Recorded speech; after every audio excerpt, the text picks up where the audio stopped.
क्या कर रहे रे? తొడగైవా तुड़वाई का था चिकन कहीं तुड़वाई हाँ అయిపోయింది నాకు కథం. సో హాయ్ గైస్, అందరికీ ముందుగా గుడ్ మార్నింగ్. అండ్ అలాగే ఈరోజు ఇంకోటి ఏంటంటే మా అమ్మ అండ్ అలాగే మా నాన్న ఇద్దరు బయటికి వెళ్ళారు మార్కెట్కి. అండ్ నాకైతే ఒక చిన్న పని చెప్పేసి వెళ్ళిపోయింది మా అమ్మ.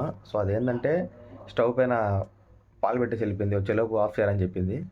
సో ఇప్పుడు మనైతే వెళ్ళి చూసుకోవాలి ఎలా ఉన్నాయో పాలన్నీ. సో ఇంకా మా అమ్మ చెప్పినట్టు చేసేద్దాం చెప్పి కిచెన్ రూమ్లోకి అయితే వచ్చేసాను. పాలు కూడా లోపలే మరుగుతున్నాయి, కానీ మా అమ్మ వెళ్ళేటప్పుడు మాత్రం ఒక మాట చెప్పింది, దాని మీద ప్లేట్ మూయమాకని చెప్పింది. కానీ నేను అలా కాదే, ఏ పని అయితే చేయమాకని చెప్తాను అదే పని చేశాను అనమాట. ఎందుకంటే పోయి తొందరగా నిద్రపోదాం అని చెప్పేసి ఒక 10 నిమిషాలు 20 నిమిషాలు స్లీప్ వేద్దాం. మా అమ్మలు వచ్చేలోపు అది కూడా అయిపోద్ది. వెళ్ళి 10 నిమిషాలు స్లీప్ వేస్తే సెట్ అయిపోద్ది. ఆ 10 నిమిషాలు కాస్త 30 నిమిషాలు అయిపోయింది. స్లీపీ మోడ్ని అనేబుల్ చేసి ఫుల్గా నిద్రపోయాను నేనైతే. దెబ్బతో స్పీడ్ వచ్చి ప్లేట్ ఓపెన్ చేశాను, దెబ్బకి చేయి కూడా కాలిపోయింది. ప్రతిదానికి ఓవర్ ఎక్స్ప్రెషన్. ఇంకెలాగా ప్లేట్ పక్కన పెట్టేసి పాలు మొత్తం ఊపి చూస్తుంటే పాలు మొత్తం నీళ్ళు కనిపిస్తున్నాయి. అసలు ఇదంతా లీటర్ పాలు పోయి పనంతా నాకే చెప్పిపోయింది మా అమ్మ. లీటర్ పాలు విరిగిపోయి గైస్, ఏం అర్థం కావట్లేదు. మా అమ్మ అయితే మార్కెట్కి పోయింది. అయిపోయింది నాకు కథం.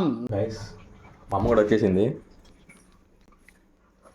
సో చూడండి వస్తుంది. ఓ నీకు ఒకటి చెప్పాలా, పాలు విరిగిపోయి.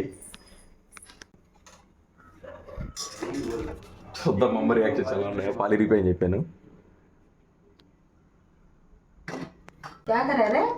తొడగైవా तुड़वाई का था चिकन कहीं तुड़वाई हाँ क्या कर रहे रे? दूध वो चूल्हे पर लगा कर बोलता ప్లేట్ మూయమాకర్ అంటే మనం అయితే మూసేసాము, అది మన ఫస్ట్ తప్పు. సెకండ్ తప్పు ఏంట్రా అంటే ఆ పని నాకు చెప్పకపోవడము. దాన్ని ఎవరు ముఖం చూసానో ఏందో వస్తానే మా అమ్మ దెబ్బలు ఓడిపోయి. సో అదనమాట మ్యాటర్ అయితే. వీడియో నచ్చినట్టయితే please do like, share and subscribe. సరే మరి వెళ్ళొస్తా, బాయ్.